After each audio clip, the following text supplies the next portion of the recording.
ಇವತ್ತಿಗೆ ನಾನು IT ಇಂಡಸ್ಟ್ರಿನ join ಆಗಿಬಿಟ್ಟು 10 ವರ್ಷ ಆಯಿತು.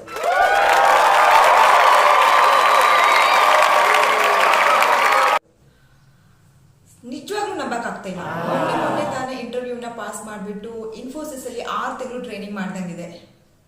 ಟೈಮ್ ಹೇಗೆ ಹೋಗುತ್ತೆ ಅಂತಾನೆ ಗೊತ್ತಾಗಲ್ಲ. ಸೊ ಈ ಒಂದು 10 ವರ್ಷಗಳು ನನಗೆ ತುಂಬಾ ಡಿಫ್ರೆಂಟ್ ಎಕ್ಸ್ಪೀರಿಯನ್ಸಸ್ನ ಕೊಟ್ಟಿದೆ. ಒಂದು ಬೆಟರ್ ಪರ್ಸನ್ ಆಗಿ ಹೊರಹೊಮ್ಮಲಿಕ್ಕೆ ಹೆಲ್ಪ್ ಮಾಡಿದೆ. ಬಿ ಇಟ್ ಪರ್ಸನಲಿ ಆಗಿರ್ಬೋದು ಅಥವಾ ಪ್ರೊಫೆಷನಲಿ ಕೂಡ ಆಗಿರ್ಬೋದು. ಬೈ ದ ವೇ ನನ್ನ ಫಸ್ಟ್ ಕಂಪ್ನಿ ಬಂದ್ಬಿಟ್ಟು ಇನ್ಫೋಸಿಸ್. ವೆಲ್, ಈ ವಿಡಿಯೋ ಸ್ಪೆಷಾಲಿಟಿ ಏನು ಅಂತ ಹೇಳಿದ್ರೆ, ತುಂಬಾ ಜನಕ್ಕೆ ಎಸ್ಪೆಷಲಿ ಈ ಒಂದು ಇಂಜಿನಿಯರಿಂಗ್ ಮಾಡ್ತಿರುವಂತಹ ಸ್ಟೂಡೆಂಟ್ಸ್ ಆಗಿರ್ಬೋದು ಅಥವಾ ಫೈನಲ್ ಇಯರ್ ಅಲ್ಲಿ ಇರುವಂತಹ ಇಂಜಿನಿಯರಿಂಗ್ ಸ್ಟೂಡೆಂಟ್ಸ್ ಅಥವಾ ಇಂಜಿನಿಯರ್ನ ಮುಗಿಸ್ಬಿಟ್ಟು ಈಗ ತಾನೇ ಒಂದು ಆಫರ್ ಲೆಟರ್ನ ಇಟ್ಕೊಂಡು 1 ಅಥವಾ 2 ಆಫರ್ ಲೆಟರ್ನ ಇಟ್ಕೊಂಡು ಸುಮಾರು ಕ್ವೆಶನ್ಸ್ ತಲೆಯಲ್ಲಿ ಇರುತ್ತೆ. ಲೈಕ್ IT ಇಂಡಸ್ಟ್ರಿ ಹೇಗಿರುತ್ತೆ, ಸಾಫ್ಟ್ವೇರ್ ಇಂಜಿನಿಯರ್ ಕೆಲಸ ಏನು, ಅದ್ರ ಕಲ್ಚರ್ ಹೇಗಿರುತ್ತೆ, ಆಕ್ಚುಲಿ ಮಾಡೋದೇನಿರುತ್ತೆ, ನಾವು ಕಲ್ತಿರ್ತಕ್ಕಂಥ ಕೋಡಿಂಗ್ ನಿಜವಾಗ್ಲೂ ಹೆಲ್ಪ್ ಆಗುತ್ತಾ ಅಥವಾ ಅದೇ ಕೆಲಸ ಇರುತ್ತಾ, ಇಲ್ಲ ಜಸ್ಟ್ ಎಕ್ಸೆಲ್ ಅಲ್ಲಿ ಮಾಡಿ ಮುಗಿಸುವಂತದ್ದು ಅಂತ ಇದ್ರೆ ಹಲವಾರು ಕ್ವೆಶನ್ಸ್ ಇರುತ್ತೆ. ಸೊ ಇವರಿಗೆ ಮಾತ್ರ ಅಲ್ಲ, ಬೇರೆ ಇಂಡಸ್ಟ್ರಿಯಲ್ಲಿ ವರ್ಕ್ ಮಾಡುವಂಥವ್ರು ಆಗಿರ್ಬೋದು, ಲೈಕ್ ಬ್ಯಾಂಕಿಂಗ್ ಇಂಡಸ್ಟ್ರಿ ಇರ್ಬೋದು ಅಥವಾ ಟೀಚರ್ಸ್ ಆಗಿರ್ಬೋದು. ಸೊ ಇವರಿಗೆಲ್ಲ ಒಂದು ಈ ಥರ ನಾನು ಆಗಲೇ ಏನು ಹೇಳಿದೆ ಕ್ವೆಶನ್ಸ್ ಇರುತ್ತೆ ಸಾಫ್ಟ್ವೇರ್ ಇಂಜಿನಿಯರ್ಸ್ ಬಗ್ಗೆ. ಸೊ ಅದ್ರ ಬಗ್ಗೆ ನಾನು ತಿಳಿಸ್ಕೊಡ್ಲಿಕ್ಕೆ based on my experience. So ಈ ಒಂದು 10 ವರ್ಷಗಳಲ್ಲಿ ನಾನು ಏನೇನು ಕಲ್ತಿದ್ದೀನಿ, ಯಾವ ರೀತಿ ಇತ್ತು ವರ್ಕ್ ಕಲ್ಚರ್ ಅನ್ನೋದ್ರ ಬಗ್ಗೆ ಇನ್ಫಾರ್ಮೇಷನ್ ಕೊಡೋಣ ಅಂತ ಈ ವಿಡಿಯೋ ಮಾಡ್ತಾ ಇದ್ದೀನಿ. ಸೊ ತುಂಬ ನಾನು ಹೇಳುವಂಥ ಪಾಯಿಂಟ್ಸ್ ಬೇಸ್ಡ್ ಆನ್ ನನ್ನ ಎಕ್ಸ್ಪೀರಿಯನ್ಸ್ ಮೇಲೆ ಇರುತ್ತೆ. ಆ್ಯಂಡ್ ಆಲ್ಸೋ ಕೆಲವೊಂದು topics of course like work flow ಆಗಿರ್ಬೋದು, ಆ ಥರ ಎಲ್ಲ ಜನರಲೈಸ್ಡ್. ಸೊ ಯೂಶಲಿ ಎಲ್ಲ ಕಂಪ್ನೀಸಲ್ಲೂ ಕೂಡ ಇದೇ ಥರ ಇರುತ್ತೆ. ನಾನಂತೂ ತುಂಬ ಎಕ್ಸೈಟೆಡ್ ಆಗಿದ್ದೀನಿ ಈ ಎಲ್ಲ ವಿಷಯಗಳನ್ನು ಹಂಚ್ಕೊಳ್ಳಿಕ್ಕೆ. ಐ ಹೋಪ್ ನೀವು ಕೂಡ ಅಷ್ಟೇ ಎಕ್ಸೈಟ್ ಆಗಿದ್ದೀರಾ ಅಂತ. ಸೊ ತಡ ಯಾಕೆ, let's get to the video. Well, so main topic start ಮಾಡೋಕ್ಕಿಂತ ಮುಂಚೆ ನಾನು ಒಂದು ಪಾಯಿಂಟ್ನ ತಿಳಿಸ್ಕೊಡ್ಲಿಕ್ಕೆ ಇಷ್ಟಪಡ್ತೀನಿ. ಅದೇನು ಅಂತ ಹೇಳಿದ್ರೆ, ಈ ಒಂದು ಸಾಫ್ಟ್ವೇರ್ ಫೀಲ್ಡಲ್ಲಿ 2 ಟೈಪ್ ಆಫ್ ಇಂಡಸ್ಟ್ರೀಸ್ ಇರುತ್ತೆ. ಒಂದು ಪ್ರಾಡಕ್ಟ್ ಬೇಸ್ಡ್ ಕಂಪ್ನೀಸ್ ಆ್ಯಂಡ್ ಇನ್ನೊಂದು ಸರ್ವಿಸ್ ಬೇಸ್ಡ್ ಕಂಪ್ನೀಸ್ ಅಂತ. ಸೊ ಪ್ರಾಡಕ್ಟ್ ಬೇಸ್ಡ್ ಕಂಪ್ನೀಸಲ್ಲಿ ಏನಾಗುತ್ತೆ, ಅವ್ರದೇ ಒಂದು ಪ್ರಾಡಕ್ಟ್ನ ಮ್ಯಾನುಫ್ಯಾಕ್ಚರ್ ಅಥವಾ ತಯಾರು ಮಾಡುವಂಥದ್ದು ಕಂಪ್ನೀಸ್ಗೆ ನಾವು ಪ್ರಾಡಕ್ಟ್ ಬೇಸ್ಡ್ ಕಂಪ್ನೀಸ್ ಅಂತ ಕರಿತೀವಿ. For example let me take the familiar examples of the companies. ಅಂದರೆ ಅಮೆಝಾನ್ ಆಗಿರ್ಬೋದು ಅಥವಾ ಗೂಗಲ್ ಆಗಿರ್ಬೋದು, Microsoft, SAP, Cisco systems. So ಈ ಎಲ್ಲ ಕಂಪ್ನೀಸ್ನ ನಾವು ಪ್ರಾಡಕ್ಟ್ ಬೇಸ್ಡ್ ಕಂಪ್ನೀಸ್ ಅಂತ ಕರಿತೀವಿ. ಸೊ ಇವರು HP ಲ್ಯಾಪ್ಟಾಪ್ಸ್ ಕೇಳಿರ್ತೀರಲ್ವಾ ನೀವು, ಅದೇ ಥರ ಅವ್ರದೇ ಒಂದು ಪ್ರೊಡಕ್ಷನ್ ತಯಾರು ಮಾಡ್ತಾರಲ್ವಾ, ಅಂಥ ಒಂದು ಕಂಪ್ನಿಗೆ ಪ್ರಾಡಕ್ಟ್ ಬೇಸ್ಡ್ ಅಂತ ಕರಿತೀವಿ. ಈಗ service based companies. So service based companies ಅಂತ ಹೇಳಿದ್ರೆ ಹೆಸರೇ ಹೇಳುವಾಗೆ ಇದು ಸರ್ವಿಸ್ ಕೊಡುವಂತಹ ಒಂದು ಕಂಪ್ನೀಸ್. ಈಗ ಬೇರೆ ಕಂಪ್ನೀಸ್ ಏನಿದೆ, ಲೈಕ್ ಒಂದು ಅಗ್ರಿಕಲ್ಚರ್ ಕಂಪ್ನಿನೇ ಆಗಿರ್ಬೋದು ಅಥವಾ ಮೈನಿಂಗ್ ಕಂಪ್ನಿ ಆಗಿರ್ಬೋದು, ಬ್ಯಾಂಕಿಂಗ್ ಇಂಡಸ್ಟ್ರಿ ಆಗಿರ್ಬೋದು, ಪ್ರಾಡಕ್ಟ್ ಬೇಸ್ಡ್ ಕಂಪ್ನೀಸೇ ಆಗಿರ್ಬೋದು, ನಾನು ಆಗಲೇ ಹೇಳ್ದಂಗೆ. ಸೊ ಇವರಿಗೆಲ್ಲ ಒಂದು ಸರ್ವಿಸ್ ಕೊಡುವಂಥದ್ದು. ಲೈಕ್ ಫಾರ್ ಎಕ್ಸಾಂಪಲ್ ಅಗ್ರಿಕಲ್ಚರ್ ಕಂಪ್ನಿನೇ ಅಂತ ತಗೊಳ್ಳೋಣ, ನಾನು ಆಗಲೇ ಹೇಳ್ದಂಗೆ ಅವ್ರಿಗೆ ಒಂದು ಪ್ಲಾನಿಂಗ್ ಟೂಲ್ ಬೇಕಾಗಿರುತ್ತೆ ಅಂತ ಅನ್ಕೊಳ್ಳೋಣ. ಏನಕ್ಕೆ ಪ್ಲಾನಿಂಗ್ ಅಂದರೆ ಅವ್ರ ಬಿಸ್ನೆಸ್ ಹೇಗೆ ಹೋಗುತ್ತೆ, ಮುಂದೆ ಯಾವ ರೀತಿ ಅವ್ರದ್ದು ಒಂದು ಸೇಲ್ಸ್ ಆಗಬೇಕು ಅಂತೆಲ್ಲ ಹೇಳ್ಬಿಟ್ಟು ಫೋರ್ಕಾಸ್ಟ್ ಮಾಡ್ತಿರ್ತಾರೆ ಅಂತ ಅನ್ಕೊಳ್ಳೋಣ. ಸೊ ಆ ಒಂದು ಫೋರ್ಕಾಸ್ಟ್ನ ಸಪೋರ್ಟ್ ಮಾಡಲಿಕ್ಕೆ ಒಂದು ಅಪ್ಲಿಕೇಶನ್ನ ನಾವು ಡೆವಲಪ್ ಮಾಡಬೇಕಾಗುತ್ತೆ. ಸೊ ಇದು ಒಂದು ಎಕ್ಸಾಂಪಲ್ ಅಷ್ಟೇ. ಈ ಥರ ಬೇರೆ ಬೇರೆ ಡಿಫ್ರೆಂಟ್ ರಿಕ್ವೈರ್ಮೆಂಟ್ಸ್ ಇರುತ್ತೆ ಬೇರೆ ಬೇರೆ ಕಂಪ್ನೀಸ್ದು. ಸೊ ಆ ಒಂದು ರಿಕ್ವೈರ್ಮೆಂಟ್ನ ಫುಲ್ಫಿಲ್ ಮಾಡಲಿಕ್ಕೆ ಈ ಸರ್ವಿಸ್ ಬೇಸ್ಡ್ ಕಂಪ್ನೀಸ್ ಹೆಲ್ಪ್ ಮಾಡುತ್ತೆ ಅಂತ ನಾವು ಹೇಳ್ಬೋದು. ಇದಕ್ಕೆ ಎಕ್ಸಾಂಪಲ್ ಅಂತ ಹೇಳಿದ್ರೆ Infosys, Wipro, HCL, Accenture, Mindtree. So ಈ ಎಲ್ಲ ಕಂಪ್ನೀಸ್ ನಾವು ಸರ್ವಿಸ್ ಬೇಸ್ಡ್ ಕಂಪ್ನೀಸ್ ಅಂತ ಕನ್ಸಿಡರ್ ಮಾಡ್ತೇವೆ. ಸೊ ನಾನು ಮೇನ್ಲಿ ಸರ್ವಿಸ್ ಬೇಸ್ಡ್ ಕಂಪ್ನೀಸಲ್ಲಿ ಯಾವ ಥರ ವರ್ಕ್ ಕಲ್ಚರ್ ಇರುತ್ತೆ ಅನ್ನೋದ್ರ ಬಗ್ಗೆ ಹೇಳ್ತಾ ಹೋಗ್ತೀನಿ. ಬಿಕಾಸ್ ನಾನು ವರ್ಕ್ ಮಾಡ್ತಿರೋದು ಸರ್ವಿಸ್ ಬೇಸ್ಡ್ ಕಂಪ್ನೀಸಲ್ಲಿ. ಇದುವರೆಗೂ ನಾನು 4 ಕಂಪ್ನೀಸಲ್ಲಿ ವರ್ಕ್ ಮಾಡಿದ್ದೀನಿ. ಆ್ಯಂಡ್ ಪ್ರಾಡಕ್ಟ್ ಬೇಸ್ಡ್ ಕಂಪ್ನೀಸಲ್ಲಿ ಕೂಡ ಆಲ್ಮೋಸ್ಟ್ ಸಿಮಿಲರ್ ಆಗೇ ಇರುತ್ತೆ work culture. Just that they pay a lot of money. Lot ಅಂದರೆ ತುಂಬಾ ಹಣ ಪೇ ಮಾಡ್ತಾರೆ. ಸರ್ವಿಸ್ ಬೇಸ್ಡಲ್ಲಿ ಸ್ವಲ್ಪ ಕಡಿಮೆ ಇರುತ್ತೆ ಸ್ಯಾಲ್ರಿ ಅಥವಾ ಪ್ಯಾಕೇಜ್ ಎಲ್ಲ. ಅದ್ರ ಜೊತೆಗೆ ಬೇರೆ ಎಲ್ಲ ಡಿಫ್ರೆನ್ಸಸ್ಸು ಇದೆ. ಬಟ್ ಮೇನ್ ಆಗಿ ಸರ್ವಿಸ್ ಬೇಸ್ಡ್ ಇಂಡಸ್ಟ್ರಿಯಲ್ಲಿ ಯಾವ ಥರ ಇರುತ್ತೆ ಅಂತ ಹೇಳ್ಬಿಟ್ಟು ನಾನು ನಿಮಗೆ ತಿಳಿಸ್ಕೊಡ್ತೀನಿ. ಬನ್ನಿ. ಸೊ ಫಸ್ಟ್ ನಾವು ವರ್ಕ್ ಫ್ಲೋ ಹೇಗಿರುತ್ತೆ ಅನ್ನೋದನ್ನ ತಿಳ್ಕೊಳ್ಳೋಣ. ಯಾವ ಎಕ್ಸಾಂಪಲ್ ತಗೊಳ್ಳೋದು, ಒಂದು ಬ್ಯಾಂಕ್ ಇದೆ ಅಂತ ಅನ್ಕೊಳ್ಳೋಣ, XYZ ಬ್ಯಾಂಕ್ ಇದೆ ಅಂತ ಅನ್ಕೊಳ್ಳೋಣ. ಅವ್ರಿಗೆ ಒಂದು ರಿಕ್ವೈರ್ಮೆಂಟ್ ಇರುತ್ತೆ.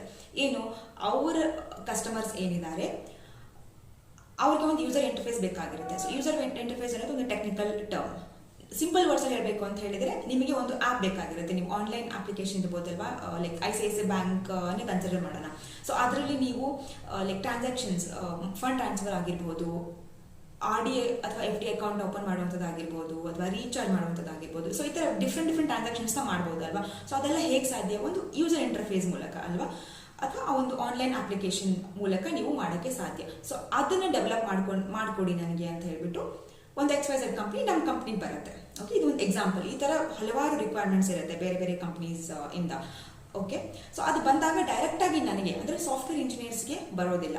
ಮಧ್ಯದಲ್ಲಿ ತುಂಬಾ ಲೆವೆಲ್ಸ್ ಇರುತ್ತೆ. ಅಂದ್ರೆ ಇದಕ್ಕಿಂತ ಮುಂಚೆ ಒಂದು ಡಿಫ್ರೆಂಟ್ ಲೆವೆಲ್ಸ್ ಇರುತ್ತೆ. Managers, business consultants, technical leads, ಈ ತರ ಎಲ್ಲ ಟೀಮೇ ಇರುತ್ತೆ ಡಿಫ್ರೆಂಟ್ ಆಗಿ. ಓಕೆ, ಸೊ ದ ಫಸ್ಟ್ ಬಂದ್ಬಿಟ್ಟು ಬಿಸ್ನೆಸ್ ಏನ್ ಮಾಡ್ತಾರೆ ಅಂದ್ರೆ ಈ ಒಂದು ಬ್ಯಾಂಕ್ ಅಂತ ಏನ್ ಹೇಳುತ್ತೆ ಅದನ್ನ ಬಿಸ್ನೆಸ್ ಅಥವಾ ಕ್ಲೈಂಟ್ ಅಂತ ಕರಿತೀವಿ ನಾವು. ಸೊ ಅವರು ಲೈಕ್ ಫಂಕ್ಷನ್ ಕನ್ಸಲ್ಟೆಂಟ್ ಅಥವಾ ಬಿಸ್ನೆಸ್ ಅನಲಿಸ್ಟ್ ಅಂತ ಇರ್ತಾರಲ್ವ, ಅವ್ರ ಹತ್ರ ಡಿಸ್ಕಷನ್ ಆಗುತ್ತೆ ಫಸ್ಟ್. ಓಕೆ, ಸೊ ಈ ರಿಕ್ವೈರ್ಮೆಂಟ್ ಎಷ್ಟು ಫೀಸಿಬಲ್ ಇದೆ, ಓಕೆ,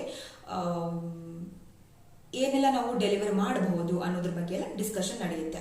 ಮತ್ತೆ ಆಕ್ಚುಲಿ ಏನ್ ಬೇಕು ಅವರಿಗೆ, ಸೊ ಫಂಕ್ಷನಲ್ ಡಿಸ್ಕಷನ್ ಆಗುತ್ತೆ. ಓಕೆ, ಸೊ ಇನ್ನು ಟೆಕ್ನಿಕಲ್ ಲೆವೆಲ್ಗೆ ಇನ್ನೂ ಬಂದೇ ಇರೋದಿಲ್ಲ ಅದು. ಅದಾದ ಮೇಲೆ ಅದೆಲ್ಲ ಡಿಸ್ಕಷನ್ ಹಲವಾರು ಮೀಟಿಂಗ್ಸ್ ನಡೆಯುತ್ತೆ. ಒಂದೇ ಮೀಟಿಂಗ್ ಅಲ್ಲಿ ಅನಲೈಸ್ ಆಗೋದಿಲ್ಲ. ಸೊ ಹಲವಾರು ಮೀಟಿಂಗ್ಸ್ ಆಗ್ತಿರುತ್ತೆ. ಅದೆಲ್ಲ ಆದ್ಮೇಲೆ ಅಂದ್ರೆ ಒಂದು ಫೈನಲೈಸ್ ಆಗ್ಬಿಡುತ್ತೆ. ಓಕೆ, ಇದು ಡೆಲಿವರ್ ಆಗಕ್ಕೆ ಸಾಧ್ಯ ಇದೆ, ನಾವು ಇಂಪ್ಲಿಮೆಂಟ್ ಮಾಡ್ಬೋದು ಇದನ್ನ ಅಂತ ಒಂದು ಒಂದು ಐಡಿಯಾ ಸಿಕ್ಕ ಮೇಲೆ then it goes to design phase. Okay, so ಇದರಲ್ಲಿ ಹಲವಾರು ಮೆಂಬರ್ಸ್ ಇನ್ವಾಲ್ವ್ ಆಗಿರ್ತಾರೆ. ಇದರಲ್ಲಿ ಕೂಡ ಒಂದು ಸುಮಾರು ಮೀಟಿಂಗ್ಸ್ ಆಗುತ್ತೆ. ಅದಾದ್ಮೇಲೆ ಇಟ್ ಕಮ್ಸ್ ಟು ಅಸ್ ಅಂದ್ರೆ ಟೆಕ್ನಿಕಲ್ ಎಕ್ಸ್ಪರ್ಟ್ಸ್ ಅಂದ್ರೆ ನಾವು ಸಾಫ್ಟ್ವೇರ್ ಇಂಜಿನಿಯರ್ಸ್ಗೆ ಬರುತ್ತೆ. ಸೊ ಇಲ್ಲಿ ಬಂದಾಗ ಎಕ್ಸ್ಪ್ಲೇನ್ ಮಾಡ್ತಾರೆ ರಿಕ್ವೈರ್ಮೆಂಟ್ ಏನು ಅಂತ ಹೇಳ್ಬಿಟ್ಟು. ಸೊ ಇದು ಹೇಗೆ ಗೊತ್ತಾಗುತ್ತೆ ರಿಕ್ವೈರ್ಮೆಂಟ್? ಬಿಸ್ನೆಸ್ ರಿಕ್ವೈರ್ಮೆಂಟ್ ಸ್ಪೆಸಿಫಿಕೇಶನ್ ಅಂತ ಒಂದು ಡಾಕ್ಯುಮೆಂಟ್ ಅಲ್ಲಿ ಕ್ಲೈಂಟ್ ಅಂದ್ರೆ ಬಿಸ್ನೆಸ್ ಅಂತ ಏನ್ ಹೇಳಿದೆ, ಸೊ ಕ್ಲೈಂಟ್ ಅಂಡ್ ಬಿಸ್ನೆಸ್ ಎರಡು ಒಂದೇ. ಸೊ ಇವರು ಒಂದು ಡಾಕ್ಯುಮೆಂಟ್ ನ ಕಳಿಸಿರ್ತಾರೆ ಆಕ್ಚುಲಿ ಅವ್ರಿಗೆ ಏನ್ ಬೇಕು ಅಂತ ಹೇಳ್ಬಿಟ್ಟು. ಸೊ ನಾವು ಆ ಡಾಕ್ಯುಮೆಂಟ್ ನ ಓದ್ಬಿಟ್ಟು ಸೊ ಇದರಲ್ಲಿ ಎಲ್ಲಾ ಪಾಯಿಂಟ್ಸ್ ಸಾಧ್ಯ ಇದೆಯಾ ಅಂತ ಹೇಳ್ಬಿಟ್ಟು. ಕೆಲವೊಂದ್ ಸರ್ತಿ ಏನಾಗುತ್ತೆ ಯೂಸರ್ಸ್ ಕೆಲವೊಂದು ನಮ್ಮ ಒಂದು ಟೆಕ್ನಾಲಜಿ ಯೂಸ್ ಮಾಡ್ಕೊಬಿಟ್ಟು ಅದನ್ನ ಅಚೀವ್ ಮಾಡಕ್ ಸಾಧ್ಯನೇ ಇಲ್ಲ. ಸೊ ಅಂತದೆಲ್ಲ ಪಾಯಿಂಟ್ಸ್ ಇರುತ್ತೆ. ಸೊ ಅದು ಸಾಧ್ಯ ಇದೆ ಅಲ್ವಾ ಅಂತೆಲ್ಲ ಹೇಳ್ಬಿಟ್ಟು ಅನಲೈಸ್ ಮಾಡಿ ಅವ್ರಿಗೆ ತಿಳಿಸ್ಬೇಕಾಗುತ್ತೆ. ಸೊ ನನಗೆ ಬಿಸ್ನೆಸ್ ರಿಕ್ವೈರ್ಮೆಂಟ್ ರೆಡಿ ಆಯ್ತಾ, ಈಗ ನೆಕ್ಸ್ಟ್ ಪ್ಲಾನ್ ಏನು? ಅಂಡ್ ಇನ್ನೊಂದು ಏನ್ ಪಾಯಿಂಟ್ ಅಂತ ಹೇಳಿದ್ರೆ, ಸೊ ಡೈರೆಕ್ಟ್ ಆಗಿ ನಾನು ಅಂತ ಹೇಳಿದ್ರೆ ನಾನು ಮಾತ್ರ ಇನ್ವಾಲ್ವ್ ಆಗಿರಲ್ಲ ಅದರಲ್ಲಿ. ಅಂದ್ರೆ ಆ ಒಂದು ಅಪ್ಲಿಕೇಶನ್ ಡೆವಲಪ್ ಮಾಡಕ್ಕೆ. ಸೊ ಫ್ರಂಟ್ ಎಂಡ್ ಟೀಮ್ ಅಂತ ಇರುತ್ತೆ, ಬ್ಯಾಕ್ ಎಂಡ್ ಟೀಮ್ ಅಂತ ಇರುತ್ತೆ. ಅಂಡ್ ಸುಮಾರು ಜನ ಏನ್ ಅನ್ಕೋತಾರೆ ಸಾಫ್ಟ್ವೇರ್ ಇಂಜಿನಿಯರ್ ಅಂದ ತಕ್ಷಣ ಕೋಡಿಂಗೇ ಇರೋದು ಅಂತ ಹೇಳಿ, ಅದು ತಪ್ಪು. ಸೊ ಫ್ರಂಟ್ ಎಂಡ್ ಅಲ್ಲಿ ಇದ್ರೆ ಅದನ್ನ UI ಹೇಗೆ ಡೆವಲಪ್ ಮಾಡಬೇಕು ಅದ್ರದ್ದು ಒಂದು ಎಕ್ಸ್ಪರ್ಟೈಸ್ ಟೀಮ್ ಇರುತ್ತೆ. ಓಕೆ, ಸೊ ನಂದು ಪ್ರೈಮರಿ ಸ್ಕಿಲ್ ಅಂತ ಅಂದ್ರೆ ಏನು ಅಂತ ಹೇಳಿದ್ರೆ, ನಾನು ಮೇನ್ ಆಗಿ SAP BPC ಟೆಕ್ನಾಲಜಿಲಿ ವರ್ಕ್ ಮಾಡ್ತಿರೋದು. ಸೊ ನಾನು ಮೇನಿ ಪ್ಲಾನಿಂಗ್ ಟೂಲ್ ಡೆವಲಪ್ ಮಾಡುವಂಥದ್ದಾಗಿರ್ಬೋದು ಅಥವಾ ಸಪೋರ್ಟ್ ಮಾಡುವಂಥದ್ದು ಕೆಲಸನ ನಾನು ಮಾಡ್ತೀನಿ. ಸೊ ಆ ಒಂದು ಪ್ಲಾನಿಂಗ್ ಟೂಲ್ನ ಸಪೋರ್ಟ್ ಮಾಡಬೇಕು ಅಂತ ಹೇಳಿದ್ರೆ ಅದಕ್ಕೆ ಕೋಡಿಂಗ್ ಕೂಡ ಬೇಕಾಗಿರುತ್ತೆ. ಸೊ ಆ ಕೋಡಿಂಗ್ ಮಾಡೋಕ್ಕೆ ಡಿಫ್ರೆಂಟ್ ಟೀಮೇ ಇರುತ್ತೆ. ಓಕೆ, ಸೊ ಈ ತರ ಬೇರೆ ಬೇರೆ ಟೀಮ್ಸ್ ಇನ್ವಾಲ್ವ್ ಆಗಿರ್ತಾರೆ. ನಾಟ್ ಓನ್ಲಿ ಮೀ ಅಥವಾ not only a coding field. So ಎಲ್ಲಾರ್ದು ಎಫರ್ಟ್ಸ್ ಕಂಬೈನ್ ಆಗಿ ಒಂದು ಫೈನಲ್ ಪ್ರಾಡಕ್ಟ್ ತಯಾರಾಗುತ್ತೆ. ಓಕೆ, ಸೊ ಈ ತರ ವರ್ಕ್ ಫ್ಲೋ ಸ್ಟಾರ್ಟ್ ಆಗುತ್ತೆ. ಓಕೆ, ಇಲ್ಲಿಂದ ಹೇಗೆ ಹೋಗುತ್ತೆ ಅಂತ ಹೇಳಿದ್ರೆ ಆಕ್ಚುಯಲ್ ಡೆವಲಪ್ಮೆಂಟ್ ಸ್ಟಾರ್ಟ್ ಆಗುತ್ತೆ. ಓಕೆ, ಸ್ಟಾರ್ಟ್ ಆದಾಗ ಇನ್ನೊಂದು ಪಾಯಿಂಟ್ ಹೇಳೋದು ಮರ್ತದೆ. ಆಕ್ಚುಯಲ್ ಡೆವಲಪ್ಮೆಂಟ್ ಸ್ಟಾರ್ಟ್ ಆಗೋಕ್ಕಿಂತ ಮುಂಚೆ ನಾವು ಒಂದು ಡೆಲಿವರಿ ಪ್ಲಾನ್ ನ ತಯಾರು ಮಾಡ್ತೀವಿ. ಓಕೆ, ಸೊ ಡೆಲಿವರಿ ಪ್ಲಾನ್ ಅಂತ ಹೇಳಿದ್ರೆ, ಓಕೆ ಈಗ ನಮ್ಗೆ ರಿಕ್ವೈರ್ಮೆಂಟ್ ಗೊತ್ತಾಯ್ತು, ಒಂದು ಅಪ್ರಾಕ್ಸಿಮೇಟ್ ಎಸ್ಟಿಮೇಷನ್ ನಾವು ಕೊಡಬೇಕಾಗುತ್ತೆ. ಅಂದ್ರೆ ಈ ಒಂದು ಅಪ್ಲಿಕೇಶನ್ ಡೆವಲಪ್ ಮಾಡೋಕ್ಕೆ ನಾವು ಎಷ್ಟು ದಿನ ಬೇಕಾಗುತ್ತೆ ಪ್ರತಿಯೊಂದು ಕಾಂಪೊನೆಂಟ್ ಡೆವಲಪ್ ಮಾಡೋಕ್ಕೆ. It's not just one. ಅದರಲ್ಲಿ ಒಂದು ಅಪ್ಲಿಕೇಶನ್ ಟೂಲ್ ಅಂದ ತಕ್ಷಣ ಅದು ಡೈರೆಕ್ಟ್ ಆಗಿ ಅದು ಒಂದೇ ಕನ್ಸಿಡರ್ ಮಾಡಿಬಿಟ್ಟು ನಾವು 3 months 4 months ಅಂತ ಕೊಡೋಕ್ಕಾಗಲ್ಲ. ಅದ್ರಲ್ಲಿ ಇಂಡಿವಿಜುವಲ್ ಕಾಂಪೊನೆಂಟ್ಸ್ ಅಂತ ಇರುತ್ತೆ. ಸೊ ಒಂದು ಕಾಂಪೊನೆಂಟ್ಸ್ ನಾವು ಡೆಲಿವರಿ ಮಾಡಬೇಕು ಅಥವಾ ಡೆವಲಪ್ ಮಾಡಬೇಕು ಅಂತ ಹೇಳಿದ್ರೆ ಎಷ್ಟು ದಿವಸ ತಗೊಳುತ್ತೆ ಅಂತ ಹೇಳ್ಬಿಟ್ಟು ಒಂದು ಎಸ್ಟಿಮೇಷನ್ ಕೊಡಬೇಕಾಗುತ್ತೆ. ಓಕೆ, ಎಸ್ಟಿಮೇಷನ್ ಅಂತ ಹೇಳಿದ್ರೆ ಎಷ್ಟು ದಿನ ಆಕ್ಚುಲಿ ನಾವು ಎಷ್ಟು ದಿನ ತಗೊಳ್ತೀವಿ ಅದನ್ನ ಡೆವಲಪ್ ಮಾಡ್ಲಿಕ್ಕೆ ಅಂತ ಹೇಳ್ಬಿಟ್ಟು. ಸೊ ಅದ್ರ ಮೇಲೆ ನಾವು ಕಾಸ್ಟ್ ಎಸ್ಟಿಮೇಷನ್ ಮಾಡ್ತೀವಿ. ಕಾಸ್ಟ್ ಎಸ್ಟಿಮೇಷನ್ ಅಂತ ಹೇಳಿದ್ರೆ ಒಂದೊಂದು ಕ್ಲೈಂಟ್ಗೆ ಒಂದೊಂದು ಕಾಸ್ಟ್ ಅಂದ್ರೆ ಈಗ ಇಷ್ಟು ಕೊಡಬೇಕಾಗುತ್ತೆ ನೀವು ಅಂತೆಲ್ಲ ಹೇಳ್ಬಿಟ್ಟು ಒಂದು ಎಸ್ಟಿಮೇಷನ್ ಇರುತ್ತೆ based on the efforts we spend on each of the task to develop that particular app or anything that might be. Okay, so ಈ ಒಂದು ಡೆಲಿವರಿ ಪ್ಲಾನ್ ನ ಅಥವಾ ಎಸ್ಟಿಮೇಷನ್ ಪ್ಲಾನ್ ಪ್ರಿಪೇರ್ ಮಾಡಿ ನಾವು ಬಿಸ್ನೆಸ್ಗೆ ಕಳಿಸ್ತೀವಿ. ಓಕೆ, ಸೊ ಇದೆಲ್ಲ ಆಯ್ತಾ. ಈಗ ನೆಕ್ಸ್ಟ್ ಏನು ಆಕ್ಚುಲ್ ವರ್ಕ್ ಹೇಗೆ ಸ್ಟಾರ್ಟ್ ಆಗುತ್ತೆ ಅಂತ ಹೇಳಿದ್ರೆ, ಪ್ರತಿಯೊಂದು ಟೀಮ್ ನಾನು ಹೇಳ್ದಂಗೆ coding team, like front end team, basis ಅಂತ ಇರುತ್ತೆ. ನಾನು SAP ನ ಕನ್ಸಿಡರ್ ಮಾಡ್ತಿರೋದು. ಓಕೆ, ಸೊ ಆ ತರ ಎಲ್ಲ ಬೇರೆ ಬೇರೆ ಡಿಫ್ರೆಂಟ್ ಟೀಮ್ಸ್ ಕೆಲಸನ ಸ್ಟಾರ್ಟ್ ಮಾಡುತ್ತೆ. ಸೊ ಏನಾಗುತ್ತೆ ವಿತಿನ್ ಈ ಒಂದು ಟೀಮ್ ಅಲ್ಲಿ ಡಿಪೆಂಡೆನ್ಸಿ ಅಂತ ಬರುತ್ತೆ. For example like coding team can only start their work only after I configure something, and my work might be dependent on some other team. ಅವ್ರ ಒಂದು ಏನೋ ಒಂದು ಆಬ್ಜೆಕ್ಟ್ ಕ್ರಿಯೇಟ್ ಮಾಡಿದ್ಮೇಲೆ ನಾವು ಕ್ರಿಯೇಟ್ ಮಾಡೋಕ್ಕಾಗೋದು. ಸೊ ಈ ಥರ ಡಿಪೆಂಡೆನ್ಸಿ ಇರುತ್ತೆ. ಹಾಗಿದ್ದಾಗ ಅದು ಫ್ಲೋ ವೈಸೇ ಹೋಗ್ಬೇಕಾಗತ್ತೆ. ಅವ್ರು ಒಂದು ಕ್ರಿಯೇಟ್ ಮಾಡೋಕ್ಕಿಂತ ಮುಂಚೆ ನಾನೇನು ಮಾಡೋಕ್ಕಾಗಲ್ಲ. ಸೊ ಈ ಥರ ಒಂದು ಫ್ಲೋ ಇರುತ್ತೆ ವರ್ಕ್ದು. ಓಕೆ, ಸೊ ಒಂದೊಂದು ಟೀಮ್ ಡೆವಲಪ್ ಮಾಡ್ತಾ ಬಂತ ಇನ್ನೊಂದೇನು ಅಂತ ಹೇಳಿದ್ರೆ ಇಲ್ಲಿ 3 ಮೇನ್ ಸಿಸ್ಟಮ್ಸ್ ಇರುತ್ತೆ. ಒಂದು ಡೆವಲಪ್ಮೆಂಟ್, ಇನ್ನೊಂದು quality and production system. Okay, integration system ಅಂತ ಕೂಡ ಇರುತ್ತೆ, ಬಟ್ ಇದು ಎಲ್ಲ ಕಂಪ್ನೀಸಲ್ಲೂ ಕಂಪಲ್ಸರಿ ಆಗಿರುತ್ತೆ ಅಂತ ಇಲ್ಲ. ಬಟ್ ಇದು 3 ಅಂತೂ ಇದ್ದೇ ಇರುತ್ತೆ: development, quality and production system. So development ಅಂತ ಅಂದರೆ where you actually start to development. So ಈ ಒಂದು ಇಂಟರ್ಫೇಸ್ ಏನಂತ ಹೇಳಿದ್ರೆ ಪ್ರತಿಯೊಂದು ಕಾಂಪೊನೆಂಟ್, ಪ್ರತಿಯೊಂದು ಟೀಮ್ ಕೂಡ ಬಿಲ್ಡ್ ಮಾಡೋಕ್ಕೆ ಸ್ಟಾರ್ಟ್ ಮಾಡ್ತಾ ಹೋಗ್ತಾರೆ. ಓಕೆ, ಕೋಡಿಂಗ್ ಮಾಡೋರು ಕೋಡ್ ಬರೀತಾ ಹೋಗ್ತಾರೆ, ಈ ಡಿಫ್ರೆಂಟ್ ಆಬ್ಜೆಕ್ಟ್ನ ಕ್ರಿಯೇಟ್ ಮಾಡ್ತಾ ಹೋಗ್ತಾರೆ, ಬೇರೆ ಬೇರೆ ಆಬ್ಜೆಕ್ಟ್ಸ್ನ. ಸೊ ಈ ಥರ ಕ್ರಿಯೇಟ್ ಮಾಡಿ ಡೆವಲಪ್ಮೆಂಟಲ್ಲಿ ಒಂದು ಇಂಡಿವಿಜುವಲ್ ಕಾಂಪೊನೆಂಟ್ಸ್ನ ರೆಡಿ ಮಾಡಿ ಇಟ್ಕೋತಾರೆ. ಓಕೆ, ಅಲ್ಲಿ ಒಂದು ಯೂನಿಟ್ ಟೆಸ್ಟಿಂಗ್ ಅಂತ ಮಾಡ್ತೀವಿ. ಅಂದರೆ ಯೂನಿಟ್ ಟೆಸ್ಟಿಂಗ್ ಅಂತ ಹೇಳಿದ್ರೆ ಈಗ ಫೈನಲಿ ಒಂದು ಕಾಂಪೊನೆಂಟ್ನ ಡೆವಲಪ್ ಮಾಡಿ ಬಿಲ್ಡ್ ಮಾಡಿ ಆಯಿತು ನಾವು. ಸೊ ಅದನ್ನ ಟೆಸ್ಟ್ ಮಾಡಬೇಕಲ್ವಾ, ಆ ಒಂದು ಡೆವಲಪ್ಮೆಂಟ್ ಟೆಸ್ಟಿಂಗ್ಗೆ ನಾವು ಯೂನಿಟ್ ಟೆಸ್ಟಿಂಗ್ ಅಂತ ಕರಿತೀವಿ. ಸೊ ಎಲ್ಲ ಟೆಸ್ಟ್ ಮಾಡಿದ್ವಿ, ಎಲ್ಲ ಕರೆಕ್ಟ್ ಇದೆ ಅಂತ ನಮ್ಗೆ ಅನಿಸ್ತು, then we will transport it to quality system. Okay, quality system ಅಂತ ಹೇಳಿದ್ರೆ ಅದು ಆಕ್ಚುಲಿ ಯೂಸರ್ಗೆ ಹೋಗುವಂಥದ್ದು. ಓಕೆ, UAT ಅಂತ ಕರಿತೀವಿ, ಯೂಸರ್ ಆಕ್ಸೆಪ್ಟೆನ್ಸ್ ಟೆಸ್ಟಿಂಗ್ ಅಂತ ಹೇಳ್ತೀವಿ. ಸೊ ಅಲ್ಲಿ ನಾವು ಈ ಒಂದು ಕಾಂಪೊನೆಂಟ್ಸ್ನೆಲ್ಲ ಅಥವಾ ಆಬ್ಜೆಕ್ಟ್ಸ್ನ ಅಥವಾ ಟ್ರಾನ್ಸ್ಪೋರ್ಟ್ಸ್ನ ಕ್ವಾಲಿಟಿ ಸಿಸ್ಟಮ್ಗೆ ಕಳಿಸ್ಬಿಟ್ಟು ಅಲ್ಲಿ ಇನ್ನೊಂದು ರೌಂಡ್ ಆಫ್ ಟೆಸ್ಟಿಂಗ್ನ ನಾವು ಮಾಡ್ತೀವಿ. ಸೊ ಎಲ್ಲ ಕರೆಕ್ಟ್ ಆಗಿದೆ ಅಂತ ನಮಗೆ ಕನ್ಫರ್ಮ್ ಆದಾಗ ನಾವು ಡಾಕ್ಯುಮೆಂಟ್ನ ಪ್ರಿಪೇರ್ ಮಾಡಬೇಕಾಗುತ್ತೆ. ಸೊ ಪ್ರತಿಯೊಂದು ಸ್ಕ್ರೀನ್ಶಾಟ್ ತೊಗೊಳ್ಬೇಕಾಗುತ್ತೆ. ಓಕೆ, ಇದು ಎಕ್ಸ್ಪೆಕ್ಟೆಡ್ ಹಾಗೆ ವರ್ಕ್ ಆಗ್ತಿದೆ ಅಂತೆಲ್ಲ ಹೇಳ್ಬಿಟ್ಟು ಸ್ಕ್ರೀನ್ಶಾಟ್ ತೆಗೆದು ಒಂದು UAT ಡಾಕ್ಯುಮೆಂಟ್ನ ಪ್ರಿಪೇರ್ ಮಾಡಿ ನಾವು ಯೂಸರ್ಸ್ ಅಥವಾ ಬಿಸ್ನೆಸ್ಗೆ ಕಳಿಸ್ಬೇಕಾಗುತ್ತೆ. ಸೊ ಆಗ ಅವರು ಟೆಸ್ಟ್ ಮಾಡಿ if they are satisfied they will say UAT approved ಅಂತ. ಅವರಿಗೆ ಇನ್ನೂ ಏನಾದರೂ ಚೇಂಜ್ ಬೇಕು, ಅಥವಾ ಕೆಲವೊಂದು ಸರ್ತಿ ಏನಾಗುತ್ತೆ ಮಿಸ್ಅಂಡರ್ಸ್ಟ್ಯಾಂಡಿಂಗು ಇರುತ್ತೆ. ಅವ್ರು ಏನೋ ಒಂದು ಕೇಳಿರ್ತಾರೆ ಆ್ಯಂಡ್ ನಾವೇನೋ ಒಂದು ಡೆವಲಪ್ ಕೊಟ್ಟಿರ್ತೀವಿ. So that is where this UAT testing will help. Okay, so ಕೆಲವೊಂದು ಸರ್ತಿ ಮೇಜರ್ ಚೇಂಜಸ್ ಇರುತ್ತೆ, ಕೆಲವೊಂದು ಸರ್ತಿ ಮೈನರ್ ಚೇಂಜಸ್ ಆಗುತ್ತೆ, ಕೆಲವೊಂದು ಸರ್ತಿ ಲಕ್ಕಿಲಿ UAT ಅಪ್ರೂವಲ್ ಸಿಕ್ಕು ಬಿಡುತ್ತೆ. ಸೊ ಈ ಥರ ಒಂದು ಕಮ್ಯುನಿಕೇಶನ್ಸ್ ಆಗ್ತಾ ಇರುತ್ತೆ ಬಿಸ್ನೆಸ್ ಮತ್ತೆ ಅಥವಾ ಯೂಸರ್ಸ್ ಮತ್ತೆ ಡೆವಲಪರ್ಸ್ ನಡುವೆ. Okay, so final UAT approval ಸಿಕ್ಕ ಮೇಲೆ it will then go to production system. Okay, so that is where the actual usage happens. ಅಂದರೆ ಪ್ರೊಡಕ್ಷನ್ ಸಿಸ್ಟಮಲ್ಲೇ ನಾವು ರಿಯಲ್ ಟೈಮ್ ಟ್ರಾನ್ಸಾಕ್ಷನ್ಸ್ ಅಂತ ಆಗೋದು. ಸೊ ಪ್ರೊಡಕ್ಷನ್ ಅಂತ ಹೇಳಿದ್ರೆ ಡೈರೆಕ್ಟಾಗಿ ಯೂಸರ್ಸ್ ಕೈಯಲ್ಲಿ ಇರುತ್ತೆ, ನಾವೀಗ ಏನು ಯೂಸ್ ಮಾಡ್ತಿರ್ತೀವಲ್ವಾ ಟ್ರಾನ್ಸಾಕ್ಷನ್ಸ್ ಮಾಡಲಿಕ್ಕೆ, ಅದನ್ನು ನಾವು ಪ್ರೊಡಕ್ಷನ್ ಸಿಸ್ಟಮ್ ಅಂತ ಕರಿತೀವಿ. So this is how it goes. So development, quality and production. So ಈ ಥರ ಎಲ್ಲ ಕಾಂಪೊನೆಂಟ್ಸ್ ಬಿಲ್ಡ್ ಮಾಡಿ ನಾವು ಫೈನಲ್ ಪ್ರಾಡಕ್ಟ್ನ ನಾವು ಯೂಸರ್ ಕೈಯಲ್ಲಿ ಕೊಡ್ತೀವಿ. Okay, so this is how the entire picture is about how the work comes to a company, how it actually begins, and ಮತ್ತೆ ಮುಂದಕ್ಕೆ ಹೆಂಗೆ ಹೋಗುತ್ತೆ, ನಾವು ಫೈನಲಿ ಯಾವ ಥರ ಡೆವಲಪ್ ಮಾಡಿ ಕೊಡ್ತೀವಿ ಫೈನಲ್ ಪ್ರಾಡಕ್ಟ್ನ ಅಂತ ಹೇಳ್ಬಿಟ್ಟು. ಇದು ಆದರೆ ಸೊ ಇದೆಲ್ಲ ಪ್ರೊಸೀಜರಲ್ಲಿ ಏನಾಗುತ್ತೆ, ತುಂಬ ಮೀಟಿಂಗ್ಸ್ ನಡೀತಾ ಇರುತ್ತೆ. ಓಕೆ, ಸೊ ಈ ಥರ. ಸೊ ಇದು ಮೇನ್ ಪಾಯಿಂಟ್ ಆದರೆ ಇನ್ನು ಕೆಲವೊಂದು ಪಾಯಿಂಟ್ಸ್ ಬಗ್ಗೆ ನಾನು ಡಿಸ್ಕಸ್ ಮಾಡಬೇಕು ಅಂತ ಹೇಳಿದ್ರೆ 2 ಟೈಪ್ ಆಫ್ ವರ್ಕ್ ಇರುತ್ತೆ ಸಾಫ್ಟ್ವೇರ್ ಇಂಡಸ್ಟ್ರಿನಲ್ಲೇ. ಒಂದು ಅಂದರೆ ಈ ಸರ್ವಿಸ್ ಬೇಸ್ಡ್ ಇಂಡಸ್ಟ್ರಿನಲ್ಲಿ ಒಂದು ಡೆವಲಪ್ಮೆಂಟ್ ಅಂತ ಇರುತ್ತೆ, ಇನ್ನೊಂದು ಸಪೋರ್ಟ್ ಅಂತ ಇರುತ್ತೆ. ಸೊ ಡೆವಲಪ್ಮೆಂಟ್ ಅಂತ ಹೇಳಿದರೆ ಒಂದು ನಾನೇನು ಹೇಳಿದೆ ಪ್ಲಾನಿಂಗ್ ಟೂಲ್ ಆಗಿರ್ಬೋದು ಅಥವಾ ಒಂದು ಮೊಬೈಲ್ ಅಪ್ಲಿಕೇಶನ್ ಏನು ಹೇಳಿದೆ ನಾನು ಅದನ್ನು ಸ್ಕ್ರಾಚಿಂದ ನಾವು ಡೆವಲಪ್ ಮಾಡಿದ್ರೆ ಅದನ್ನು ಡೆವಲಪ್ಮೆಂಟ್ ಅಂತ ಕರಿತೀವಿ. ಸೊ ಮೊದಲು ಏನೂ ಆಗಿರೋದಿಲ್ಲ, ಜಸ್ಟ್ ಒಂದು ಸ್ಟಾರ್ಟಿಂಗಿಂದಾನೇ ಕೋಡಿಂಗ್ ಸ್ಟಾರ್ಟ್ ಮಾಡಿ ಈಗ ಏನು ಎಕ್ಸ್ಪ್ಲೇನ್ ಮಾಡಿದೆ ಅಲ್ವಾ ಅದು ಡೆವಲಪ್ಮೆಂಟ್ ಅಂತ ಕರಿತೀವಿ. ಇನ್ನು ಸಪೋರ್ಟ್ ಅಥವಾ ಎನ್ಹಾನ್ಸ್ಮೆಂಟ್ ಅಂತ ಟೀಮ್ ಇರುತ್ತೆ.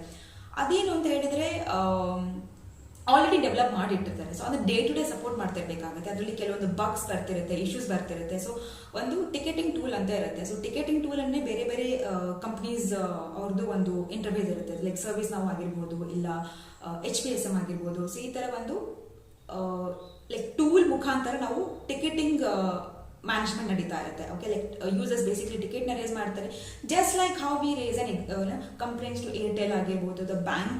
ಹೀಗೆ ನಾವು ಯೂಸರ್ಸ್ ಆಗಿದ್ದಾಗ, ಕಸ್ಟಮರ್ಸ್ ಆಗಿದ್ದಾಗ ಯಾವ ರೀತಿ ನಾವು ಟಿಕೆಟ್ನ ರೇಸ್ ಮಾಡ್ತೀವಲ್ವಾ, ಕಂಪ್ಲೇಂಟ್ನ ರೇಸ್ ಮಾಡ್ತೀವಿ, ಅದೇ ಥರ ಅವರು ನಮಗೆ ರೇಸ್ ಮಾಡ್ತಿರ್ತಾರೆ. ಸೊ ನಾವು ಅದನ್ನು ಬೇಸಿಕಲಿ ಇಶ್ಯೂ ಏನು ಅಂತ ಹೇಳ್ಬಿಟ್ಟು ಆ ಇಶ್ಯೂ ಆಗಲಿ ಬಗ್ ಆಗಲಿ ಫಿಕ್ಸ್ ಮಾಡಬೇಕಾಗುತ್ತೆ. ಸೊ ಇದನ್ನ ನಾವು ಸಪೋರ್ಟ್ ಮಾಡುವಂಥದ್ದಾಗಿರ್ಬೋದು ಅಂತೆ.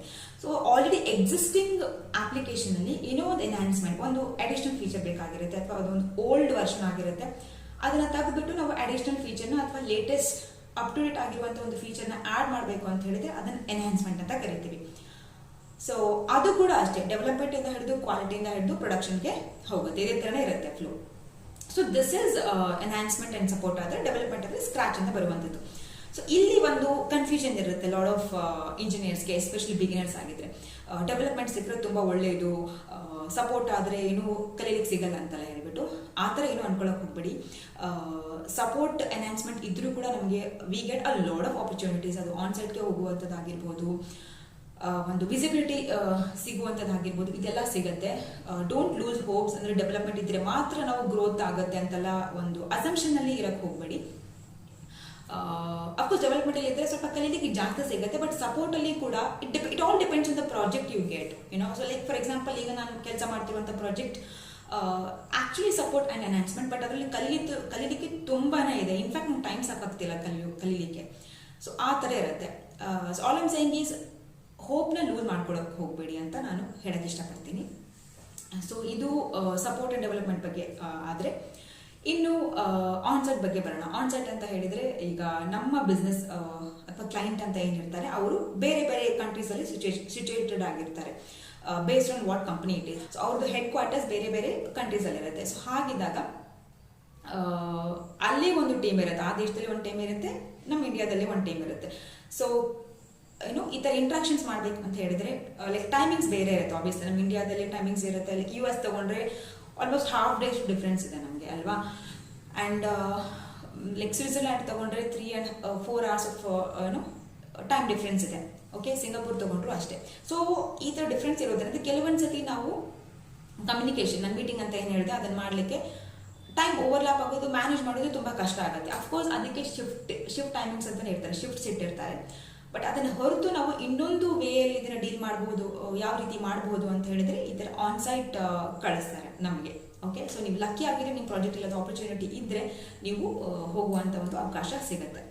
ಓಕೆ, ಸೊ ಅದೊಂದು ಪಾಯಿಂಟ್ ಆದರೆ ಇನ್ನು ಶಿಫ್ಟ್ ಬಗ್ಗೆ ಹೇಳಿದೆ ನಾನು. ಸೊ ಅದೇ ಥರ ಯೂಶಲಿ ಫ್ರೆಷರ್ಸ್ ಆಗಿದ್ರೆ ಅಥವಾ ಒಂದು ಟೀಮಲ್ಲಿ ತುಂಬ ಜನ ಇದ್ದು ಎಲ್ರಿಗೂ ಆನ್ಸೈಟ್ ಕಳ್ಸೋಕ್ಕಾಗಲ್ಲ ಅಂತ ಒಂದು ಸಿಚುವೇಶನಲ್ಲಿ ಇದ್ದಾಗ ಏನಾಗುತ್ತೆ, ಶಿಫ್ಟ್ ಅಂತ ಒಂದು ಇಡ್ತಾರೆ. ಅಥವಾ ಒಂದು ಬಜೆಟಿಂಗ್ ಪ್ರಾಬ್ಲಮು ಆಗಿರ್ಬೋದು, ಲೈಕ್ ಅಷ್ಟೊಂದು ಬಜೆಟ್ ಇಲ್ಲ ನಮಗೆ ಬಂದಿರುವಂಥ ಒಂದು ಕ್ಲೈಂಟಲ್ಲಿ ಅಂತಂದಾಗ ಶಿಫ್ಟ್ನ ಇಟ್ಟಿರ್ತಾರೆ, where they can manage with less money.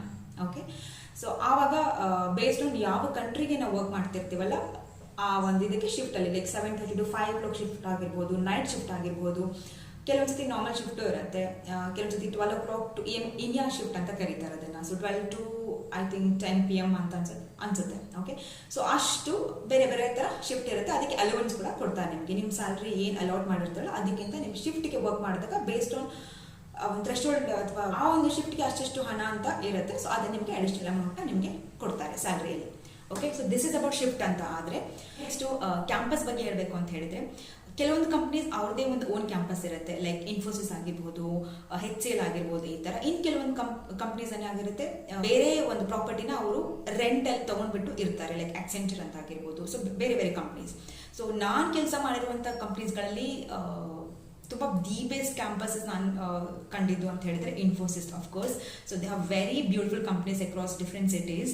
And so ಅವ್ರದ್ದೇ ಒಂದು ಓನ್ ಕ್ಯಾಂಪಸ್ ಇದ್ದಾಗ ತುಂಬಾ ಚೆನ್ನಾಗಿರುತ್ತೆ, ತುಂಬ ಹೈಫೈ ಆಗಿರುತ್ತೆ, ಲಕ್ಸುರಿಯಸ್ ಆಗಿರುತ್ತೆ, ಈ ಥರ ಎಲ್ಲ ಆಗಿರುತ್ತೆ. ಸೊ ಟ್ರಾನ್ಸ್ಪೋರ್ಟ್ ಬಗ್ಗೆ ಬರಬೇಕು ಅಂತ ಹೇಳಿದರೆ, ಅಂದರೆ ಕಮ್ಯುಟೇಷನ್, ಲೈಕ್ ಮನೆಯಿಂದ ಆಫೀಸ್ಗೆ ಹೇಗೆ ಹೋಗಬೇಕು ಅಂತ ಹೇಳಿದರೆ ಲೈಕ್ ಕೆಲವೊಂದು ಕಂಪ್ನೀಸ್ಗೆ ಅವ್ರದ್ದೇ ಒಂದು ಟ್ರಾನ್ಸ್ಪೋರ್ಟ್ಸ್ ಇರುತ್ತೆ, like I said Infosys and Accenture ಇಲ್ಲ, ಬಟ್ ಇನ್ಫೋಸಿಸ್ ಅವ್ರದ್ದೇ ಒಂದು ಕಂಪ್ನೀಸ್ದು ಬಸ್ ಟ್ರಾನ್ಸ್ಪೋರ್ಟೇಷನ್ ಇರುತ್ತೆ. ಅದನ್ನು ಯೂಸ್ ಮಾಡಿಕೊಂಡು ನೀವು ಕಮ್ಯೂಟ್ ಮಾಡ್ಬೋದು. And payment for that transport will be deducted from your salary if you opt for that. So ನೀವು ಅದನ್ನು ಆಪ್ಟ್ ಮಾಡ್ಬೋದು, ಅಥವಾ ನೀವು ನಿಮ್ಮದೇ ಓನ್ ವೆಹಿಕಲ್ ಅಥವಾ ಪಬ್ಲಿಕ್ ಟ್ರಾನ್ಸ್ಪೋರ್ಟೇಷನ್ ಯೂಸ್ ಮಾಡ್ತೀನಿ ಅಂತ ಹೇಳಿದರೆ ಅದನ್ನು ಕೂಡ ನೀವು ಚೂಸ್ ಮಾಡ್ಕೊಳ್ಬೋದು. ಓಕೆ, ಆ್ಯಂಡ್ ಅದು ಬಿಟ್ಟರೆ ಲೈಕ್ ಕೆಲವೊಂದು ಕಂಪ್ನೀಸಲ್ಲಿ ಅವ್ರು ಏನು ಮಾಡ್ತಾರೆ, ಹೈಯರ್ ಮಾಡಿ ಲೈಕ್ ಬೇರೆ ಒಂದು ಕಂಪ್ನೀಸಿಂದ ಬಸ್ಸಸ್ನ ತೊಗೊಂಡು ಅವರು ತಮ್ಮ ಎಂಪ್ಲಾಯೀಸ್ಗೆ ಟ್ರಾನ್ಸ್ಪೋರ್ಟ್ನ ಫೆಸಿಲಿಟಿನ ಕೊಡ್ತಾರೆ. ಅಲ್ಲೂ ಅಷ್ಟೇ they will deduct the money from their salary. Some companies, ಇನ್ನು ಕೆಲವು ಕಂಪ್ನೀಸ್ ಫ್ರೀ ಟ್ರಾನ್ಸ್ಪೋರ್ಟೇಷನ್ ಪ್ರೊವೈಡ್ ಮಾಡ್ತಾರೆ. ಓಕೆ, ಸೊ ಇದು ಟ್ರಾನ್ಸ್ಪೋರ್ಟ್. ಇನ್ನು ಡ್ರೆಸ್ಸಿಂಗ್ ಕೋಡ್ ಬಗ್ಗೆ ಹೇಳಬೇಕಂತ ಹೇಳಿದರೆ ಮೊದಲೆಲ್ಲ ಸ್ವಲ್ಪ ಸ್ಟ್ರಿಕ್ಟ್ ಇತ್ತು ಡ್ರೆಸ್ ಕೋಡ್ ಬಗ್ಗೆ, ಬಟ್ ಈಗ ಸ್ವಲ್ಪ ಲಿಬ್ರಲ್ ಆಗಿದ್ದಾರೆ. ಇದೆಲ್ಲ ಪಾಯಿಂಟ್ಸ್ ಅಫ್ಕೋರ್ಸ್ ನಾನು ಲಾಕ್ಡೌನ್ ಆಗೋಕ್ಕಿಂತ ಮುಂಚೆ ಬಗ್ಗೆ ಮಾತಾಡ್ತಾ ಇರೋದು. ಈಗ ಅಫ್ಕೋರ್ಸ್ ನಾವೆಲ್ಲ ವರ್ಕ್ ಫ್ರಮ್ ಹೋಮ್ ಮಾಡ್ತಾ ಇದ್ದೀವಿ. ಡ್ರೆಸ್ ಕೋಡು, ಟ್ರಾನ್ಸ್ಪೋರ್ಟು, ಕ್ಯಾಂಪಸ್ ಕೂಡ ಡು ನಾಟ್ ರಿಯಲಿ ಮ್ಯಾಟರ್ ನಾವ್, but that's how it was earlier. Okay, so ಇನ್ನೇನು ಪಾಯಿಂಟ್ಸ್ ಕವರ್ ಮಾಡಬೇಕಿತ್ತು. ಓಕೆ, ಇನ್ನೊಂದು ಮೇನ್ ಪಾಯಿಂಟ್ ನನಗೆ ಹೇಳಬೇಕಾಗಿತ್ತು, ಅದೇನು ಅಂತ ಹೇಳಿದರೆ what is the difference between a customer and client? ನೀವು ಕೇಳಿರ್ಬೋದು ಈ ವರ್ಡ್ಸ್ನ, ಕಸ್ಟಮರ್ ಆ್ಯಂಡ್ ಕ್ಲೈಂಟ್ ಅಂತ ಹೇಳ್ಬಿಟ್ಟು. ಓಕೆ, ಕಸ್ಟಮರ್ ಅಂತ ಹೇಳಿದ್ರೆ ಎಂಡ್ ಯೂಸರ್. ನಾನು ಒಂದು ಆ ಮೊಬೈಲ್ ಅಪ್ಲಿಕೇಶನ್ ಎಕ್ಸಾಂಪಲ್ ಏನು ಕೊಟ್ಟೆ, ನಾವು ಯೂಸ್ ಮಾಡ್ತೀವಲ್ವಾ ಮೊಬೈಲ್ ಒನ್. ನಾವೀಗ ಒಂದು ಅಕೌಂಟ್ ಇದ್ರೆ ICICI ಬ್ಯಾಂಕಲ್ಲಿ ನಾವು ಒಂದು ಆನ್ಲೈನ್ ಟ್ರಾನ್ಸಾಕ್ಷನ್ ಮಾಡಲಿಕ್ಕೆ ಒಂದು ಮೊಬೈಲ್ ಅಂತ ಒಂದೇನೋ ಆ್ಯಪ್ ಇದೆ, ಅದನ್ನು ನಾವು ಯೂಸ್ ಮಾಡ್ತೀವಲ್ವಾ. So we are end users, which means we are customers. Okay, client ಅಂತ ಹೇಳಿದರೆ bank is the client to whichever company the gave the requirement. Okay, so bank ಅನ್ನೋದು ಕ್ಲೈಂಟು, ನಾವು customers. So bank is the client to the IT company. Okay, and we are the customer are the end user. So I hope it is clear what is customer and what is client ಅನ್ನೋದು. Okay, ಮತ್ತೊಂದು point ಬಗ್ಗೆ ಹೇಳಬೇಕು. ಇದನ್ನು ನೀವು usually ಕೇಳೇ ಇರ್ತೀರಾ, ನಿಮ್ಮ relatives IT industry work ಮಾಡ್ತಾ ಇದ್ರೆ ಅಥವಾ ನಿಮ್ಮ ಕ್ಲೋಸ್ ಸರ್ಕಲ್ ಯಾರಾದರೂ ವರ್ಕ್ ಮಾಡೋರು ಇದ್ರೆ, ಅದೇನು ಅಂತ ಹೇಳಿದ್ರೆ ಟೈಮಿಂಗ್. ಅಂದರೆ 9 hours ಕಂಪಲ್ಸರಿ ಆಫೀಸಲ್ಲಿರಬೇಕು ಅಥವಾ 9 hours ಲಾಗಿನ್ ಆಗಿರಬೇಕು ಸಿಸ್ಟಮಲ್ಲಿ ಅಂತ ಹೇಳಿ. ಕೆಲವೊಂದು ಕಂಪ್ನೀಸ್ ಲೈಕ್ ಇನ್ಫೋಸಿಸ್ ಅಲ್ಲಿ 9 hours 15 minutes, ಅಂದರೆ ಒಂದ್ಸತಿ ಸ್ವೈಪ್ ಇನ್ ಆಗಿ ಸ್ವೈಪ್ ಔಟ್ ಆಗೋವರೆಗೂ ಆ ಟೋಟಲ್ ಟೈಮ್ ಏನು ಕವರ್ ಮಾಡಿರ್ತಾರೆ ನೀವು ಆಫೀಸಲ್ಲಿ ಒಂದು ದಿನದಲ್ಲಿ, ಅದು 9 hours 15 minutes ಇರಬೇಕು ಮಿನಿಮಮ್. ಸೊ ಈ ಥರ ಒಂದು ರೂಲ್ಸ್ ಇರುತ್ತೆ. ಇದು ಎಲ್ಲ ಕಂಪ್ನೀಸಲ್ಲೂ ಇರಲ್ಲ ಯೂಶ್ವಲಿ. ಆಕ್ಸೆಂಚರಲ್ಲಿ ದೇ ಡೋಂಟ್ ರಿಯಲಿ ಕೇರ್ ಎಷ್ಟು ಅವರ್ಸ್ ವರ್ಕ್ ಮಾಡಿದ್ಯಾ ನೀನು ಅಂತ ಹೇಳಿ. HCL ಅಲ್ಲಿ company swipe in swipe out ಮೇಲೆ ಡಿಸೈಡ್ ಮಾಡಲ್ಲ, ಬಟ್ ಸಿಸ್ಟಮಲ್ಲಿ ಒಂದು ಅಪ್ಲಿಕೇಶನ್ ಇರುತ್ತೆ. ಸೊ ಆ ಅಪ್ಲಿಕೇಶನ್ ಥ್ರೂ ನಿಮ್ಮ ಆ್ಯಕ್ಚುಲಿ ಎಷ್ಟೊತ್ತು ನೀವು ಲಾಗಿನ್ ಆಗಿದ್ರಿ ಅಂತೆಲ್ಲ ಕೌಂಟ್ ಮಾಡ್ತಾರೆ. ಆ್ಯಂಡ್ ಅದ್ರ ಪ್ರಕಾರ 9 hours ಇರಬೇಕು ಒಂದು ದಿನದಲ್ಲಿ. ಸೊ ಈ ಥರ ರೂಲ್ಸ್ ಇರುತ್ತೆ. ನಿಜ ಹೇಳಬೇಕು ಅಂತ ಹೇಳಿದರೆ ಇದೆಲ್ಲ 9 hours ಇರಬೇಕು ಅನ್ನೋದು ರೂಲ್ ನಮ್ಮ ಮ್ಯಾನೇಜರ್ಸ್ಗಾಗಲಿ ಲೀಡ್ಸ್ಗಾಗಲಿ ಮ್ಯಾಟ್ರ್ ಆಗಲ್ಲ. All they care about is ನಿನಗೆ ಕೊಟ್ಟಿರ್ತಕ್ಕಂಥ ಕೆಲಸ ಕಂಪ್ಲೀಟ್ ಆಗಿದೆಯೋ ಇಲ್ವೋ ವಿತಿನ್ ಟೈಮಲ್ಲಿ ಅಂತ ಅಷ್ಟೇ. ಅದು 9 hours ಆದರೂ ಮಾಡು, 9 minutes ಆದರೂ ಮಾಡು, they don't really care. But ಈ HRs ಮತ್ತು ಕಂಪ್ನಿ ಪಾಲಿಸಿ ಈ ರೀತಿ ಇರುತ್ತೆ. ಸೊ ಹಾಗಾಗಿ ನೀವು ಅದನ್ನು ಫಾಲೋ ಮಾಡಬೇಕಾಗತ್ತೆ. This is about it. ಇನ್ನೊಂದು ಲಾಸ್ಟ್ ಮೇನ್ ಪಾಯಿಂಟ್ ಏನು ಹೇಳಲಿಕ್ಕಿತ್ತು ಅಂತ ಹೇಳಿದರೆ, ಜನರಲಿ ಜನ ಮಾತಾಡೋದು ವರ್ಕ್ ಲೋಡ್ ಹೇಗಿರುತ್ತೆ ಅಂತ ಹೇಳಿಬಿಟ್ಟು. ಸೊ ವರ್ಕ್ ಲೋಡ್ ಬಗ್ಗೆ ಮಾತಾಡೋದಾದರೆ ನಾವು ಹೀಗೆ ಇರುತ್ತೆ ಅಂತ ಹೇಳೋದು ಕಷ್ಟ. ಬಿಕಾಸ್ ಕೆಲವೊಂದು ಸರ್ತಿ ತುಂಬಾ ಹೆಕ್ಟಿಕ್ ಆಗಿರುತ್ತೆ. ಲೈಕ್ ನೀವು ಯಾವಾಗ ಎದ್ದೇಳ್ತಿರೋ ಯಾವಾಗ ಮಲಗ್ತಿರೋ ಅನ್ನೋದು ಕೂಡ ಗೊತ್ತಾಗಲ್ಲ. ಬೆಳಗ್ಗೆ 3 ಗಂಟೆಗೂ ಹೇಳುವಂಥ ಪರಿಸ್ಥಿತಿನೂ ಬರುತ್ತೆ. ಬಿಕಾಸ್ ನೀವು ಸಪೋರ್ಟಲ್ಲಿ ಇದ್ದರೆ P2 ಟಿಕೆಟ್ಸ್ ರೇಸ್ ಆಗ್ತಿರುತ್ತೆ. ಓಕೆ, ಎಸ್ಪೆಷಲಿ ನಾನು ಆಗಲೇ ಹೇಳಿದಂಗೆ ಬೇರೆ ಬೇರೆ ಟೈಮ್ ಝೋನಲ್ಲಿ ಇದ್ದರೆ ಕ್ಲೈಂಟ್ ಆ್ಯಂಡ್ ನಾವು 3 ಗಂಟೆಗೆ ಎದ್ದು ಕೂಡ ಬೆಳಗ್ಗೆ ಎದ್ದು ಕೆಲಸ ಮಾಡಬೇಕಾಗತ್ತೆ. ಓಕೆ, ಆ ಲೆವೆಲ್ಗೆ ಸ್ಟ್ರೆಸ್ ಇರುತ್ತೆ. ಮ್ಯಾನೇಜರ್ಸ್ ಕೂಡ ಅಷ್ಟೇ ಕೆಲಸ ಇರುತ್ತೆ. ಮ್ಯಾನೇಜರ್ಸ್ ಏನಿರ್ತಾರೆ ಟೀಮಲ್ಲಿ ಅವ್ರಿಗೂ ಅದೇ ಥರ ಸ್ಟ್ರೆಸ್ ಇರುತ್ತೆ. ಇನ್ನು ಕೆಲವು ಸರ್ತಿ ಏನಾಗುತ್ತೆ, ಏನೂ ಕೆಲಸನೇ ಇರೋದಿಲ್ಲ, ಲಿಟ್ರಲಿ ಏನೂ ಕೆಲಸ ಇರೋದಿಲ್ಲ. ಬಿಕಾಸ್ ಸಿಸ್ಟಮ್ ಸ್ಟೇಬಲ್ ಇರುತ್ತೆ. ಇಲ್ಲ ಕೆಲವೊಂದು ಬಿಸ್ನೆಸ್ ಯಾವ ಥರ ಇರುತ್ತೆ ಅಂತ ಹೇಳಿದ್ರೆ ಮಂತ್ ಎಂಡಲ್ಲಿ ಮಾತ್ರ ಅವರಿಗೆ ಒಂದು ರಿಪೋರ್ಟ್ನ ಕ್ರಿಯೇಟ್ ಮಾಡುವಂಥದ್ದಾಗಿರುತ್ತೆ. ಸೊ ಈ ಥರ ಇರುವಾಗ ಮಂತ್ ಎಂಡಲ್ಲಿ ಮಾತ್ರ ತುಂಬ ಕೆಲಸ ಇರುತ್ತೆ, ತುಂಬ ಟಿಕೆಟ್ಸ್ ರೇಸ್ ಆಗ್ತಿರುತ್ತೆ. ಸೊ ಹೀಗೆ ಇಟ್ ಆಲ್ ವೇರೀಸ್, ಯಾವಾಗಲೂ ಕಾನ್ಸ್ಟೆಂಟ್ ಆಗಿರೋದಿಲ್ಲ. ಸೊ ಏನೋ ಕೆಲವೊಬ್ರು ಏನು ಅನ್ಕೊಂಡಿರ್ತಾರೆ ಅಂತ ಹೇಳಿದ್ರೆ ಸಾಫ್ಟ್ವೇರ್ ಇಂಜಿನಿಯರ್ಸ್ ಅಂದರೆ ಓಕೆ ಬಿಂದಾಸ್ ಆಗಿರ್ತಾರೆ, ಏನೂ ಕೆಲಸ ಇರೋದಿಲ್ಲ, ಪಾರ್ಟಿ ಮಾಡ್ಕೊಂಡಿರ್ತಾರೆ ಅಂತೆಲ್ಲ ಒಪಿನಿಯನ್ ಇರುತ್ತೆ. But that's wrong. ಆ್ಯಂಡ್ ಇನ್ನು ಕೆಲವರು ಹೇಳ್ತಿರ್ತಾರೆ ತುಂಬಾ ಸ್ಟ್ರೆಸ್ಫುಲ್ ಆಗಿರುವಂಥ ಕೆಲಸ, ಅದನ್ನು ಜಾಯ್ನ್ ಆಗಬಾರ್ದು ಹಾಗೆ ಅಂತೆಲ್ಲ ಹೇಳಿ. ಅಫ್ಕೋರ್ಸ್ ಸ್ಟ್ರೆಸ್ ಇರುತ್ತೆ, ಬಟ್ ನಾನು ಆಗಲೇ ಹೇಳ್ದಂಗೆ ಯಾವಾಗಲೂ ಇರೋದಿಲ್ಲ, ಕೆಲವೊಂದು ಫೇಸಲ್ಲಿ ಇರುತ್ತೆ. But you will enjoy that, especially if you love your job. ನನಗೆ ತುಂಬ ಇಷ್ಟ ಆ ಥರ ಸ್ಟ್ರೆಸ್ ಇದ್ರೂ ನನಗೆ ಆ ಕೆಲಸ ಮಾಡುವಂಥ ಕೆಲಸ ಆಗಿರ್ಬೋದು, ನಾನು ಏನು ಆ ಅಪ್ಲಿಕೇಶನ್ನ ಸಪೋರ್ಟ್ ಮಾಡೋದಾಗಿರ್ಬೋದು, ಡೆವಲಪ್ ಮಾಡೋದು, ಇದೆಲ್ಲ ನನಗೆ ತುಂಬ ಇಷ್ಟ. ಸೊ ಹಾಗಾಗಿ ನನಗೆ ಸ್ಟ್ರೆಸ್ ಅಂತ ಅನಿಸೋದಿಲ್ಲ. ಆ್ಯಂಡ್ ಅಫ್ಕೋರ್ಸ್ ನನಗೆ ಕೆಲವೊಂದು ಸರ್ತಿ ಟೈಮ್ ಕೂಡ ತುಂಬ ಫ್ರೀಯಾಗೂ ಸಿಗತ್ತೆ. ಹಾಗಾಗಿ ಎರಡೂ ಥರ ಇರುತ್ತೆ. ಲೈಕ್ ಸ್ಟ್ರೆಸ್ ಫ್ರೀನೂ ಇರುತ್ತೆ, ಸ್ಟ್ರೆಸ್ ಫಿಲ್ಡೂ ಇರುತ್ತೆ. ಸೊ ಇದರೆಲ್ಲರ ಜೊತೆಗೆ ಒಂದು ಫನ್ ಪಾಯಿಂಟ್ ಅಂತ ಹೇಳಿದರೆ, ಈಗ ಒಂದು ಪ್ರಾಜೆಕ್ಟ್ ಕಂಪ್ಲೀಟ್ ಆದಮೇಲೆ ಪಾರ್ಟೀಸ್ನ ಅರೇಂಜ್ ಮಾಡ್ತಾರೆ. ಓಕೆ, ನಮ್ಮ ಲೈಕ್ ನಾವು ಒಂದು ಫ್ರೆಶರ್ ಲೆವೆಲ್ ಆಗಿದ್ದರೆ ನಮ್ಮ ಸೀನಿಯರ್ಸ್ ಲೈಕ್ ಟೀಮ್ ಲೀಡ್ಸ್ ಅಥವಾ ಮ್ಯಾನೇಜರ್ಸ್ ಅವರು ಕಾಂಟ್ರಿಬ್ಯೂಟ್ ಮಾಡ್ತಾರೆ ನಮ್ಮ ಪಾರ್ಟಿಗೆ. ಕೆಲವು ಸತಿ ಬಿಸ್ನೆಸ್ ಕೂಡ ಕಾಂಟ್ರಿಬ್ಯೂಟ್ ಮಾಡುತ್ತೆ. ಸೊ ಈ ಥರ ಎಲ್ಲ ನಡೀತಾ ಇರುತ್ತೆ.